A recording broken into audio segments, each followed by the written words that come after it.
तो दोस्तों फिर से आपको बटरफ्लाई केक देखने को मिलेगा, क्योंकि नेक्स्ट ऑर्डर आया था बटरफ्लाई का। तो वो मैंने वीडियो बनाया था जो कि यूट्यूब पे शेयर किया है, और व्हाट्सएप पे भी शेयर किया था, इंस्टाग्राम पे भी शेयर किया था। तो व्हाट्सएप पे भैया को मेरे बड़े भैया को वो अच्छा लगा था बटरफ्लाई केक, तो उन्होंने अपनी बेटी के लिए बनाया, यानी कि मेरी भतीजी के लिए मैंने बनाया, जो कि उन्होंने शाम को 5 बजे बोला था और 7 बजे देना था। मतलब उन्होंने बोला था 8 बजे देना है। तो फिर मैंने कोशिश की थी कि मैं 7 बजे ही रेडी कर दूँ, क्योंकि आइसिंग करने में और टाइम लगता है, थोड़ा सा ठंडा हो जाए तो केक और अच्छा लगता है खाने में। तो फिर मैंने जल्दी जल्दी में ब्रेड बनाया, और ब्रेड बनाते ही जब तक मैंने व्हिप कर ली थी क्रीम, और जब तक क्रीम वो ब्रेड ठंडी हुई और सब कुछ मैंने रेडी कर लिया था, कलर वगैरह सब कुछ, जिससे कि जल्दी हो जाए, क्योंकि तुरंत करते ना तो फिर लेट होता रहता है, और फिर शाम का खाना भी बनाना था।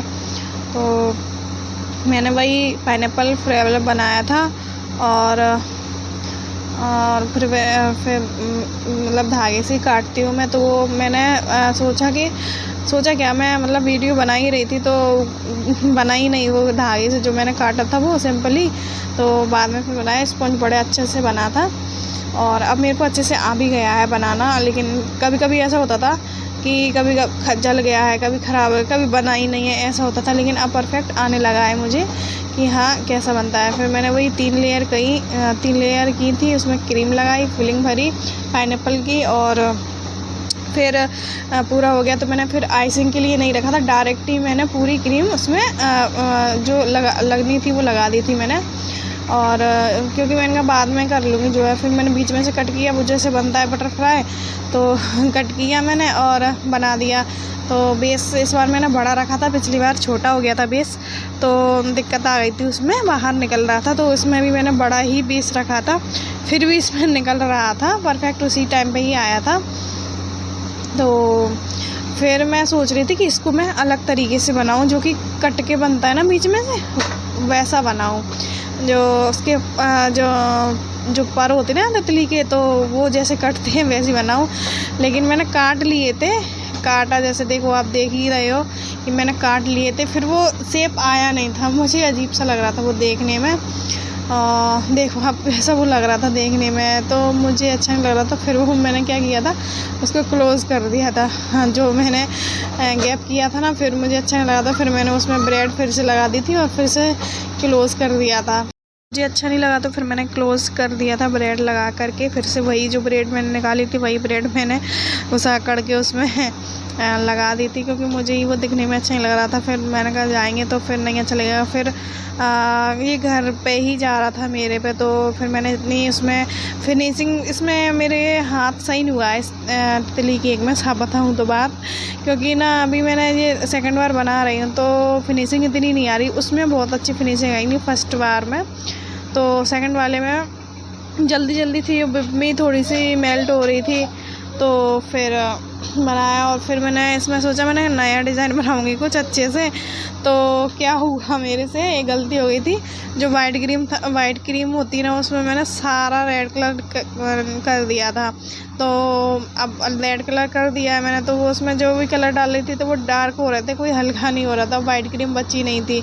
और मैंने कहा थोड़ी सी व्हिप करती तो फिर मैं क्या था, वो जल्दी भी थी, तो फिर मैंने उसी से ही आप देख ही सकते हो चम्मच से मैंने फिर डिज़ाइन निकाल दिया। एक साइड मैंने नोजल से फ्लावर निकाल दिए थे। तो इस तरीके से बना था मेरा ये तितली केक, जो कि मुझे ठीक अच्छा लग रहा था, मुझे तो अच्छा लग रहा था, लेकिन जो और थोड़ा सा कलरफुल होता ना तो और अच्छा लगता। फिर मैंने पाइपिंग बैग से ही कोई नोज़ल नहीं लगाया था, उससे ही मैंने डिप करके नीचे डिज़ाइन बना दिया था, जिससे कि थोड़ा सा अच्छा लगेगा, जो कि मैंने पिछले उसमें किया था केक में, बटरफ्लाई केक में। तो ऐसे ही बस बनते जाते हैं, और ये घर के लिए था तो कोई इशू नहीं था कि हाँ फिनिशिंग कैसी है। जो डर जब लगता है जब अपन अदर को देते हैं, जानते नहीं हैं, और वो मतलब ये है कि क्या कहेंगे, वो अपना इम्प्रेशन क्या जाएगा ये वो, तो फिनिशिंग थोड़ी सी अच्छी होनी चाहिए ना। तो वही कोशिश कर रही हूँ अपने केक में फिनिशिंग लाने की, और बाकी के टेस्ट तो बाकी का टेस्ट तो अच्छा है ही, और थोड़ा सा एडजस्ट करना पड़ता है ना कि ना फिनिशिंग नहीं है, लेकिन टेस्ट तो मैं प्रॉपर अच्छा दे रही हूँ, फ्रेश दे रही हूँ। फ्रेश ब्रेड बनाती हूँ, फ्रेश क्रीम बनाती हूँ, कोई भी बासा कुछ भी नहीं रहता है उसमें। मैं सोचती हूँ कि थोड़ा सा अच्छा ही टेस्ट मिले सबको खाने को। और फिर मैंने जो कलरफुल स्प्रिंकल आते हैं ना लंबे वाले, उससे मैंने उसके दोनों सींग बनाए, जो कि लगे रहते हैं, और आंखें बनाई थी दोनों से ही। ये जो आप देख रहे हो ना, जो मैंने डाला है उसके ऊपर स्प्रिंकल डाले मैंने, स्प्रिंकल डाला, और फिर उसमें मैं सिल्वर कलर का डस्ट छिड़क रही हूँ, जिससे कि बहुत खूबसूरत लग रहा था, शाइनिंग आ गई थी बटरफ्लाई में।